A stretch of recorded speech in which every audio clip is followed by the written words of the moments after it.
Greetings, programs. This is Wretch. Welcome back to Citizen Sleeper 2 Starward Vector. And in the last episode, guys, we were champions for agriculture. We were able to head to Helion Gate and do a mission for the Greenbelt, acquiring some very fragile but very important plants that thrived in a dry environment, which was an area of the Greenbelt station that they haven't been able to get anything to grow. So that's currently being seeded right now. We'll have to come back to that. And then we were able to deliver the spores that we had in the ship for a while to Nemba here at the station, and he was very appreciative and actually wants us to do business with the Greenbelt and see if we can get a relationship going between the two parties. We're going to wait for Aki to finish her work there, seeding the area. So that leads us to head back to Flotsam Station because we're still traveling, trying to avoid all of these asteroids. We'll head to Flotsam, gas up there, and then we will head to Holm's Rock, a remote asteroid colony. So let's go ahead and travel that way. We're not doing our normal thing of like waiting for 3 days and then taking off, but I think it's okay. We've got over 500 cryo. Might be a good time to go ahead and actually utilize some coinage. But first, because gas is expensive. Yeah, the office is here. Let's go ahead and use some intuition. There we go. 8 cryo, no worries. And let's keep the show on the road. We're full up on our supplies. And I don't think we have any current jobs waiting for us. We need to find Seraphin's sister, investigate Hexport, Juni's bunker. I'm trying to remember where everything is. Yeah, then Nemba and Aki, once Aki is ready to go, because Nemba said to earn their trust, and I don't think he was aware that we already had. Very much so. To Holm's Rock.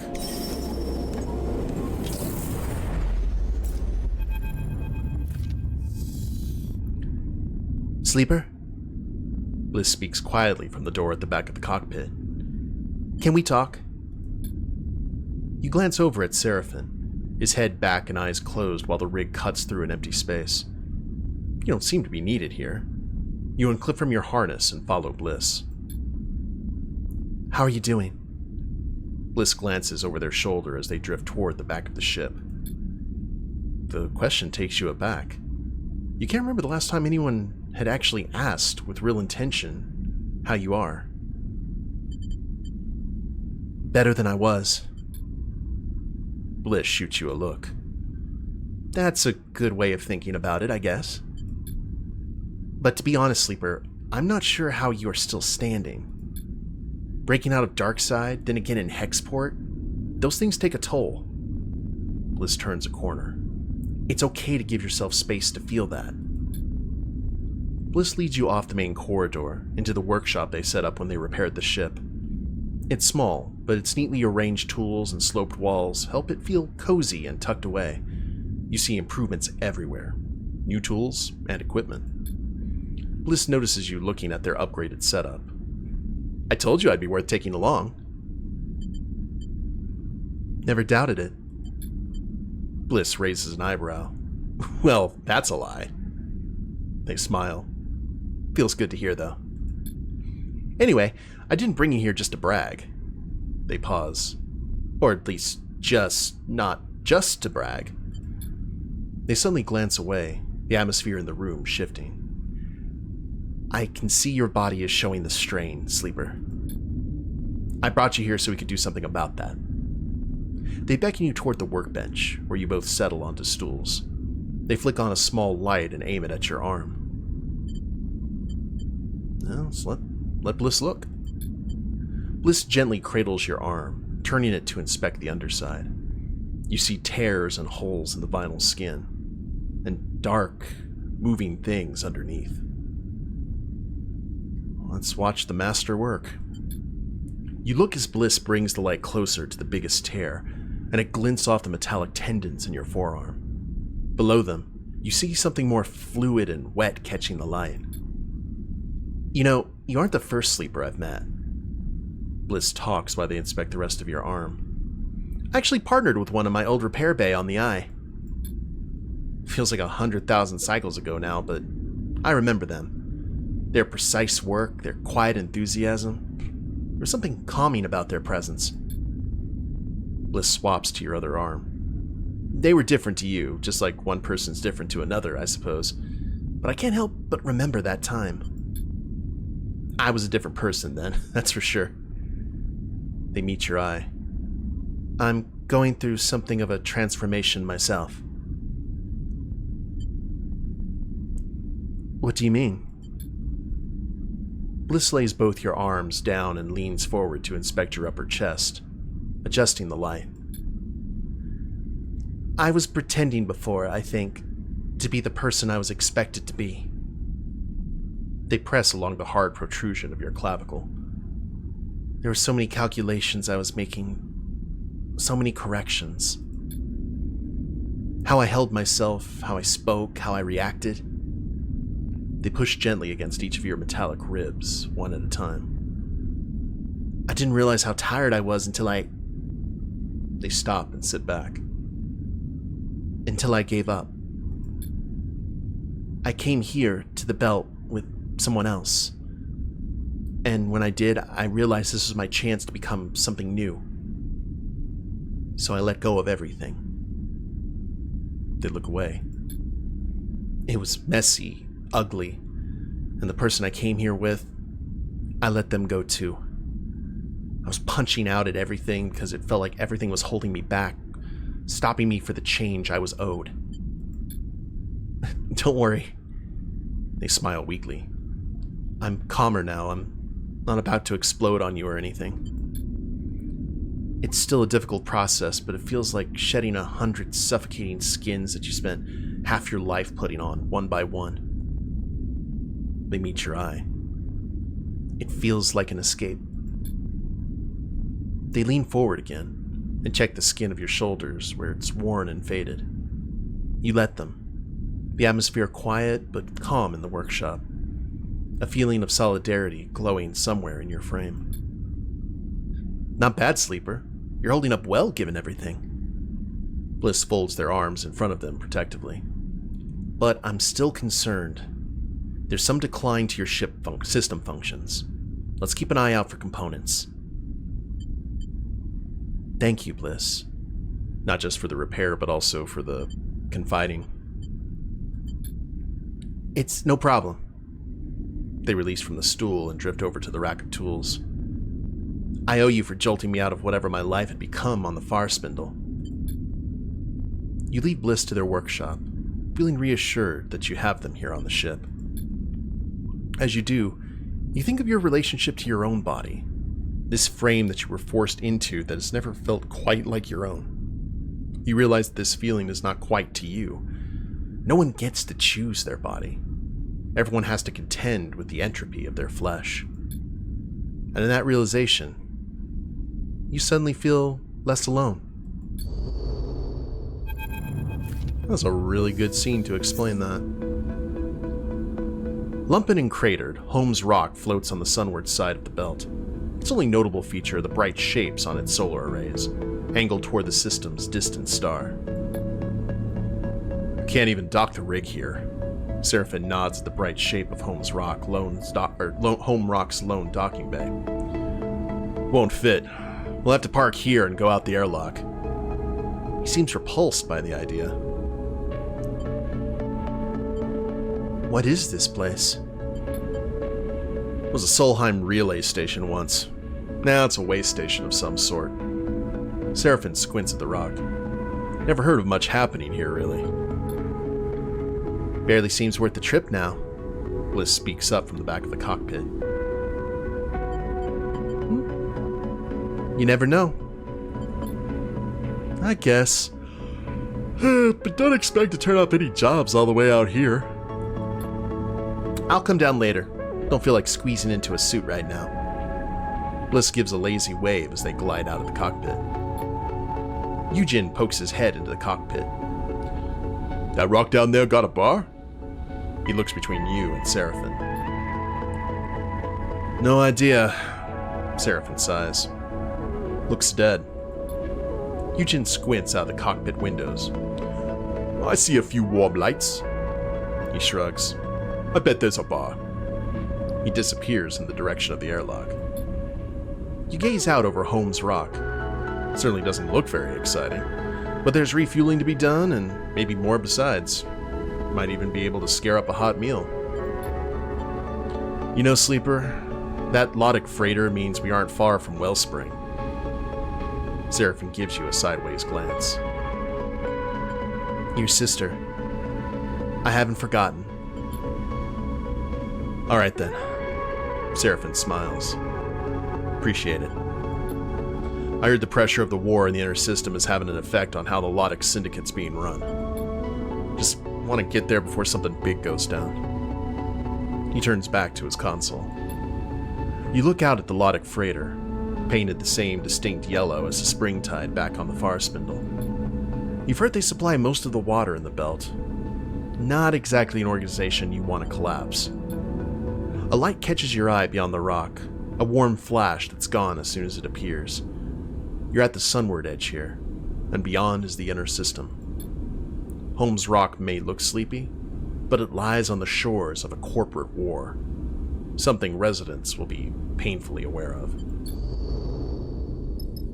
So, sleepy little town where all kinds of nonsense could happen. Interesting. Holmes's terminus, reclaimed signal station. Barter with locals? No place like Holm. Quiet and far-flung, Holmes's Rock is often passed over by crews, but has certain qualities to those patient enough to go looking. Engage and endure. Well, that is I'm not good with any of those. So, we're gonna have to make do. Wait a minute, do we have any other... Oh, wow. Okay, we may have to use some supplies here to keep fed and de-stressed. Yeah, we'll barter... Sure, we can do that. -6 cryo. You get caught up in an impromptu auction and end up losing money without really understanding why. Once an old Solheim signal station, now a sleepy settlement, there's a whole labyrinth of dark tunnels cut into Holmes's Rock. Also risky. Maybe we'll just lose stamina here. You realize that the tunnels house hidden homes, shops, and facilities all run and maintained by the residents.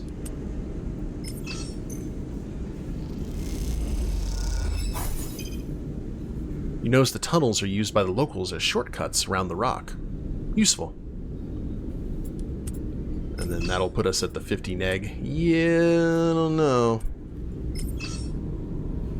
I mean, we're still going to have to do this.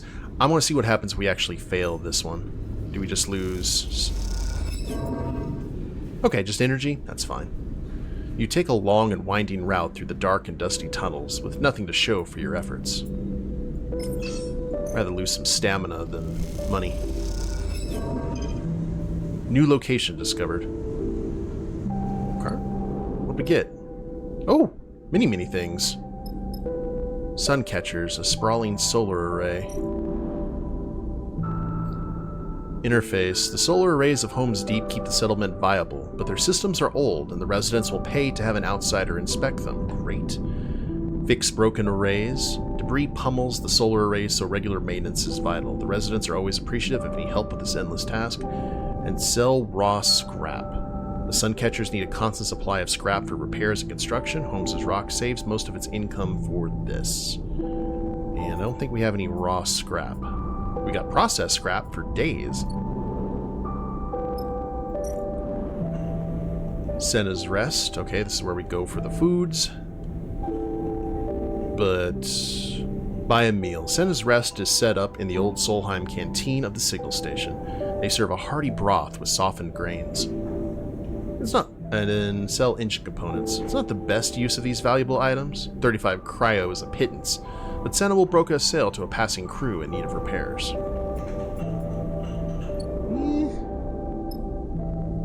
Highway robbery. And then we can buy fuel from the freighter, great, and help offload freight. The massive Lotic freighter has a lot of cargo to unload and a small crew to do it. They've asked around for help, but the locals seem wary of the syndicate. Well, first things first. There we go. And we will go ahead and get some sleep.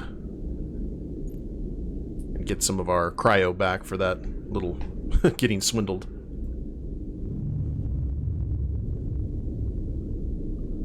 Wonder what the story is going to be here. Ooh, we got some good dice to play around with, though. I'm alright with that. And we get +4 energy for the food. And...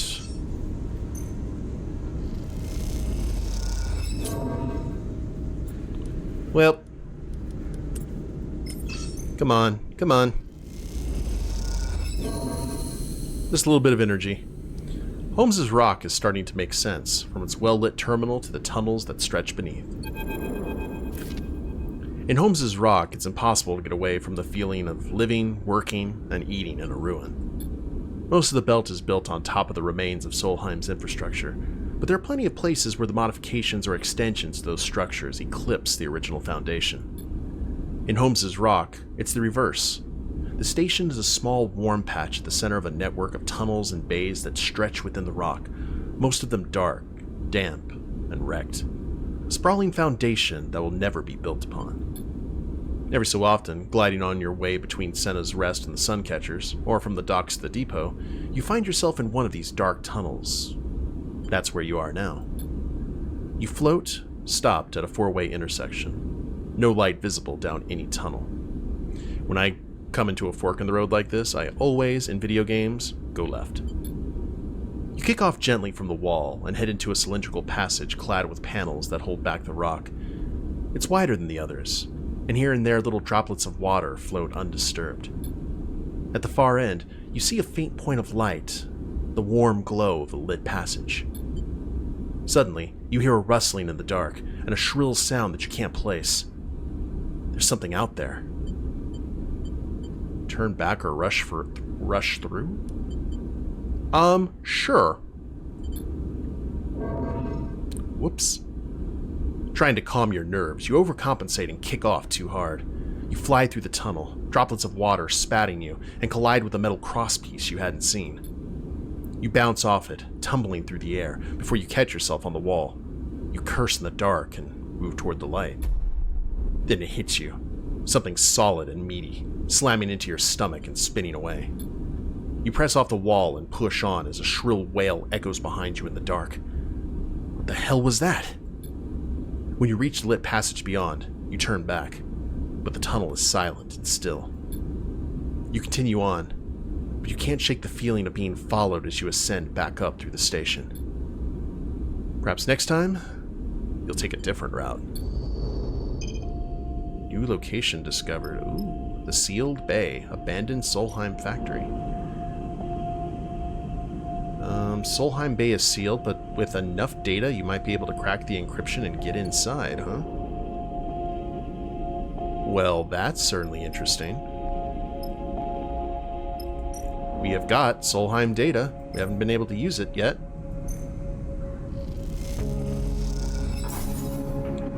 You drown the locking mechanism, or locking system, in data, and it gives up and unseals the door.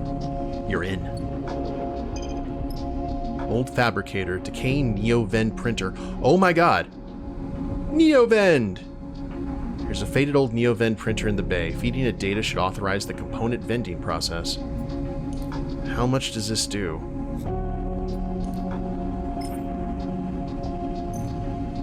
Big bucks, no whammies. Oh, wow. That gives us rare components, huh? I mean, I'm willing to give this a shot.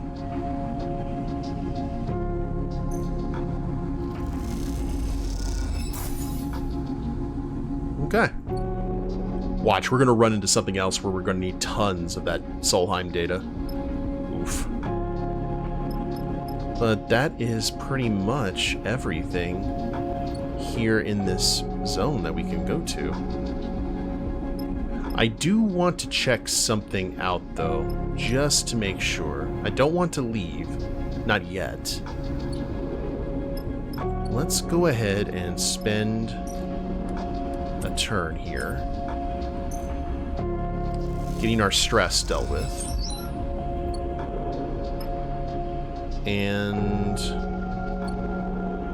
not a whole lot that Sleeper can actually do to raise money here. At least not easily. The interface may be a potential. I think everything else was just, yeah, indoor interface. I'm gonna crash out just one night. Because if they followed us, if there was storyline here... Oh, nope. Okay. Just wanted to make sure if that was the case. Oh, that's cool. The daytime's actually changed so you can see it. So that means we're going to need, unless there's anything else that we need Solheim data for, 2, 4, 6... We need 8 more Solheim data to actually get that open and see the secret inside Holmes's rock. So that's fun. Man, we've got so many good dice here, and...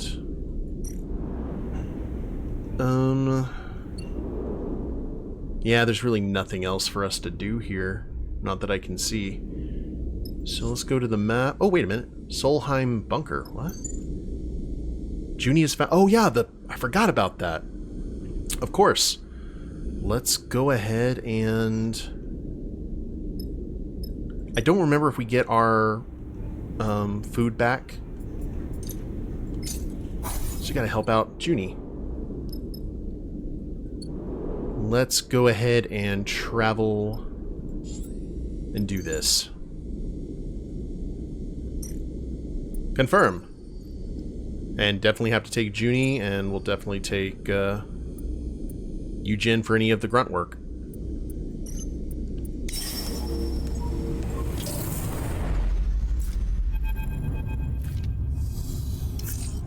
That's it. Seraphin nods toward the featureless asteroid. Those are the coordinates Juni gave me. You look out at the rock. It's like thousands, hundreds of thousands of other rocks in the Starward belt. All these objects, much the same, spread across a huge circumference of space. Good place to hide something. That's it?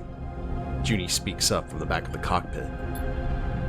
That's it, Seraphin confirms. She drifts forward, her eyes tracing the shape of the rock. There, she points. That hexagonal crater. She turns to you. That's the entry. You look at the dark spot on the already dark rock. It's a start. Manual labor isn't my favorite. Eugen comes in from the corridor. But long-lost treasure? I can get into that. You look out at the unassuming rock and wonder what it might contain. A few dusty tunnels, or something more. Time to go find out. Oh yeah, that's definitely an entrance. Cut the seal. Oh, look at that fine, fine engineering goodness. The hatch has been sealed intentionally. Precise cutting the seal away will be the safest way to gain entry. Indeed. The bunker entrance looks unassuming, but Juni insists there are important secrets inside. Oh, we're getting this done in one.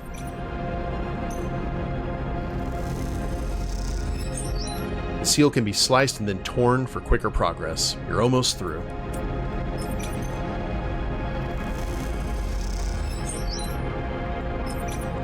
Cutting and slicing. Look at that. You have access to the bunker, but the question remains, what awaits inside? Access spire. And hack doorway. One final airlock stands between you and the interior of the bunker. It is in pristine condition. The spire leads into a vast space. What is this place? The only way to find out is to hack the final doorway. We'll go full 100 here. And I'll risk that with Juni. We don't really have any other option. Come on, Juni, hang tough. Please don't, no stress. Oh! Security for the airlock is still active. Is this facility still running? I asked for so little and got so little in return.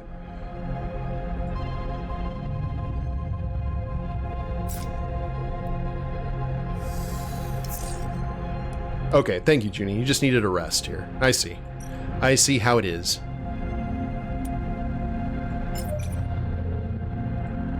Boot that terminal up.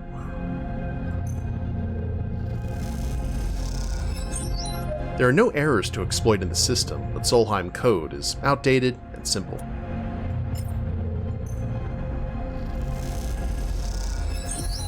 There's a squawk from the control system, and the door clunks. You can get inside now. When you entered the access spire, the crew suddenly went very quiet. The images of a vast space seen through the viewing windows, the pristine wall paneling, the cool and the quiet. There's a sacred mood to this place, a feeling of hallowed ground. Now, as the facility's final entry lock whirs, flooding the passage with stale, dusty, 10,000-cycle-old air, Juni speaks. It's impossible. She drifts down the spire and out into the cavernous interior. A constellation of red specks mark the vast extent of the space, and within it, a ring of monolithic buildings curves away, running along the circumference of the massive chamber. You follow her, slowly, out of the doorway and into the bunker. With a name like that, you'd imagined low, sloped ceilings, stark tunnels, a basement cut into rock, but this place is a cathedral, a cocoon the size of a city. Now this is more like it. Eugen follows you out into the cavern. This is a treasure house if I've ever saw one. We aren't here to loot. Juni turns back to give Eugen a reprimanding look. This is a historic find. Eugen shrugs. Historic or not, it's gotta be worth something. Descending to the ring takes a while. Despite the empty space, no one wants to rush through it. The feeling of entering a sacred territory remains, though the deeper you go inside, the more obvious it becomes that this place is more tomb than temple. You touch down amongst gray metal units, most of them featureless and dark. They tower above you now, their plain frontages revealing little about their function and interior. Stay close. Juni moves ahead into the gap between two structures. This place is a labyrinth. Welcome, visitors. A pale flicker appears near one of the units at the top of a square pedestal. I am the warden. Please provide access credentials. The flicker stabilizes into a figure, a statue of pulsing light. It pauses for a moment before repeating its request. Is this like an ISO cube prison? Juni freezes and holds a calming hand out to you. She retrieves her deck, sliding it carefully from her backpack, and turns it on. You look over at the warden, who waits patiently, wide-eyed and absent, restating its security request with a regular rhythm. You guess this avatar just exists to make human interactions comfortable. Its true body is the facility itself, this vast interior ring, speckled with sensors and systems. Suddenly, the warden stops speaking. Then a flash of red passes along the corridor. Credentials not provided. Lockdown activating in 10, 9. You look over at Juni, whose eyes are rapidly scanning through a screen full of data. Fesning. Juni stumbles through the pronunciation of the passphrase. Leiter Ilstead. She looks up at the warden's avatar expectantly. The warden flickers again, distorts, and then stabilizes. Oversight connection not active. Reattempting. It repeats itself again, then again, intoning the words in a regular rhythm. You look over at Juni, holding still as if encountering a wild animal. She meets your eye, but gives no indication of any action you might take. Loop bypass engaged. Welcome, officer. The synthetic voice shifts to a different tone. Leonard Dahl. The avatar's wide eyes stay blank and blind. And guests. This thing has been working since Solheim collapsed. Eugen raises an eyebrow. Most of those protocols lost their minds years ago. Juni looks back at you, and then at the warden. The figure flickers, staring out over your heads, into the dark. Are we good, Juni? She looks at the warden. Warden, are we approved to access all facilities? Yes, Officer Dahl. The warden replies. Please remember, you are responsible for the conduct of your guests while visiting our facility. Hear that, officer? Eugen grins at Juni. You'll take the rap for me. You move forward, pushing between the structures toward a large building, in the hope that it holds the facility's central data core. As you do, you pass benches, barren gardens with desiccated grass. A drinking bottle floats in the air among the dust motes. This place is dead. Be aware, officer. The warden reappears in the dark, shimmering on a pedestal. Due to this facility's extended run cycle and activation of the hibernation protocol, access to the central data core will be strictly limited. However, if you wish to show your guests the habitation facilities, I'm sure they will enjoy the tour. The avatar remains expressionless, disconnected from the voice that accompanies it. On a personal note, I'm glad to see you return to the facility. The figure flickers. I am happy to report that I am ready for program reactivation at any time. Juni stares at the avatar. Thank you, Warden. She pauses. Can I ask how long ago the hibernation protocol was activated? Certainly. 11,473 Helion standard cycles ago. The warden distorts. If I am in error, I apologize. Some subsystems have not been properly maintained. You look at the blind avatar, standing on its pedestal, waiting for an order that'll never come. So many cycles in the dark, patiently holding this place together as it fell apart, resisting entropy in its bubble of the past. Thank you, Warden. That'll be all. Juni nods to the avatar, which promptly blinks out of existence, leaving only the dust and the dark. She turns to you and speaks quietly, though none of you know what sensors the warden's vast body might have.